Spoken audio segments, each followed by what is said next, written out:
Welcome everybody to the last part of this video.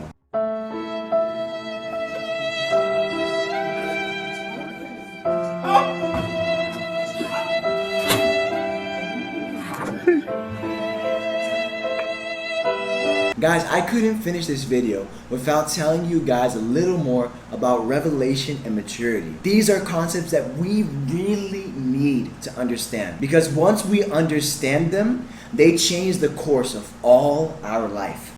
You with me?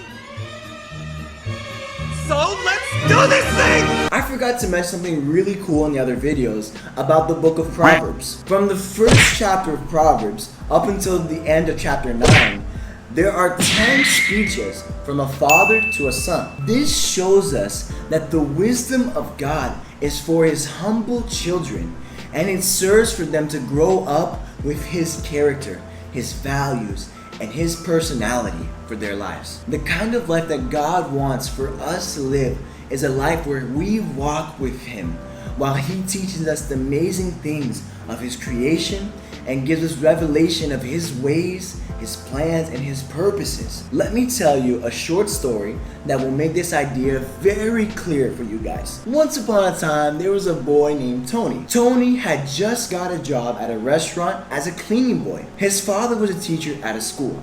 Tony would always come home every day very tired after work because he had never had a job like this before. His father would always ask him if he needed any help or any advice. And his son would always say, "No, I'm okay, Dad. I'll get the hang of this by myself because I want to make you proud of me being a hard worker." So Tony wouldn't receive advice from his father because he really wanted to make his dad proud. So day after day, his father would try to help his son, but he didn't listen to his dad's advice. Until one day, Tony came to his dad saying that he wanted to quit his job because it was too hard for him. So Tony's dad listened to his story, listened to how things were hard, and he said, "Tony, you are not going to quit. I'm going to teach you how to be the best cleaning boy in all of the world." So Tony's dad took him to their backyard that had many trees. And he said, "See this tree here, Tony? It took me 10 minutes to cut a tree just like this one down.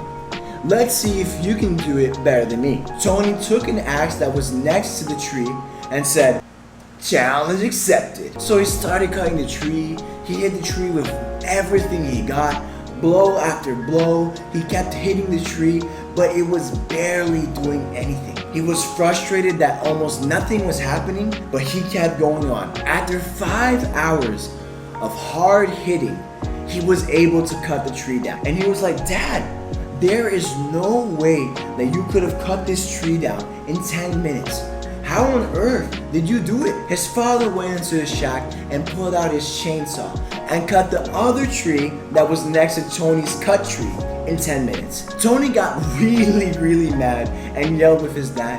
He said, "Dad, why didn't you tell me that you had a chainsaw? If I would have known that you cut the tree with a chainsaw, I wouldn't be so tired now." His father responded very kindly, "Because you didn't ask. If you would have asked me before you started, I would have told you that I used a chainsaw." "Okay, Dad, but what does anything of this, like cutting trees, have to do with me being a better cleaning boy?" "Son, if you only work hard, you're just gonna get tired. But working smart is what will help you to get the job done. And the best way for you to learn how to work smart is by seeking advice from people who are more experienced than you. So before you actually quit your job, seek advice.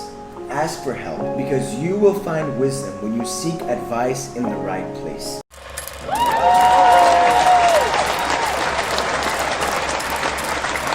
Cool story, bro.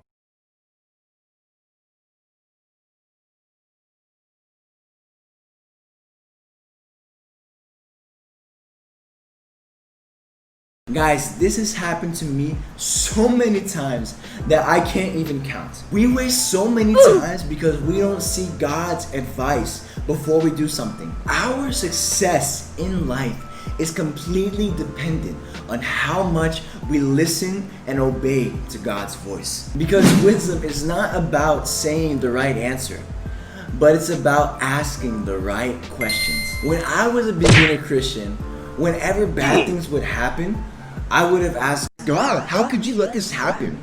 Don't you love me? Like, are you serious? And you know what would happen? God wouldn't answer me. It would just be dead silence.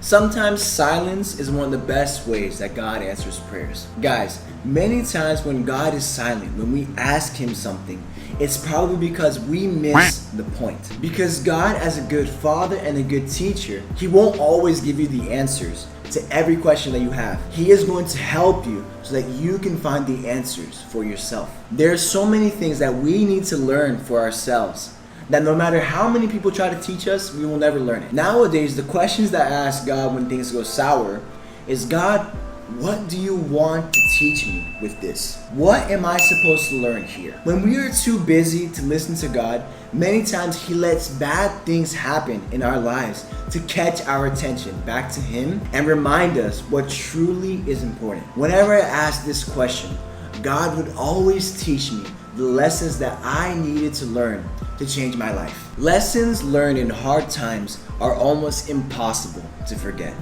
because the wisest, strongest hearts have the most scars. If we want to become wise and mature sons and daughters of God, we need to allow God to teach us the lessons we need to grow up. And many times, the way that God is going to teach us these lessons is through pain.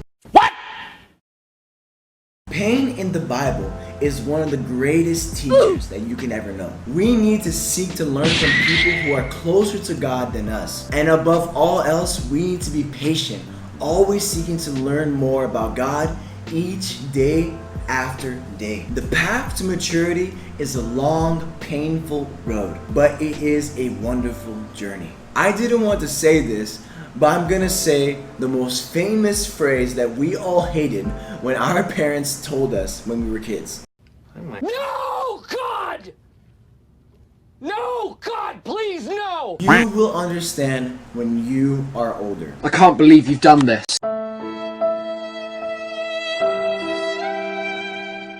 There is so much truth in this sentence that we had no clue when we were kids. So we are going to finish everything with a verse. No one deceive himself. If anyone among you thinks that he is wise in this age, let him become a fool, discarding his worldly pretensions and acknowledging his lack of wisdom, so that he may become truly wise. 1 Corinthians 3. This verse shows us that to be a fool is to be wise in our own eyes. And for us to truly be wise, we need to acknowledge our foolishness, acknowledging that we don't know anything, and that we need to trust in God to find true wisdom in this life. To be wise is not about the amount of information that you have, but it is about the amount of correction and revelation that you can receive. The secret to become wise is to seek God's voice, obey it, and always trust in His ways. Seeking wisdom will eventually guide us to be mature sons and daughters of God. The Bible also says that the father who loves his son will rebuke and correct him. When things go bad in your life, receive it as God, not that God is punishing you, but that He's trying to wake you up to see things the way that you're supposed to. And many times He might bonk you in the head so that you can truly wake up to become the person that you were always born to be. Wake up. Wake up. Wake up. Wake up! Wake up! God's correction is for our perfection. This is the mind of our King. Though we may not think the same, we work together with ideas and thoughts that will lead us to live in God's perfect wisdom. The mind of the King is characterized by God's perfect wisdom and God's amazing purposes. That we would all live in one mind and one heart in perfect harmony between emotion and reason, trusting in God in every circumstance and seeking His voice to always make the right decisions. This is true wisdom, and may we press on every day to live as wise and mature sons and daughters of our wise, amazing, and wonderful King. Guys, thank you so much for watching. This is the end of our topic of the mind of the King. I hope that God may use these videos to help you to become more wise in all of your life, and that you would truly grow more and more in your relationship with Him. And hey, let me say something. Be wise and like all the parts of this video. Now, if you truly, and like if you really want to be wise, you are going to help everybody know more about the Bible Wizard so that they can live a wonderful life with God. If you like the video, leave a comment, like the video, do what you gotta do, and you will be super duper wise if you don't forget to hit subscribe so that you guys can continue on your journey on becoming a Bible Wizard. Stay awesome, stay safe, and God bless you guys. Take care.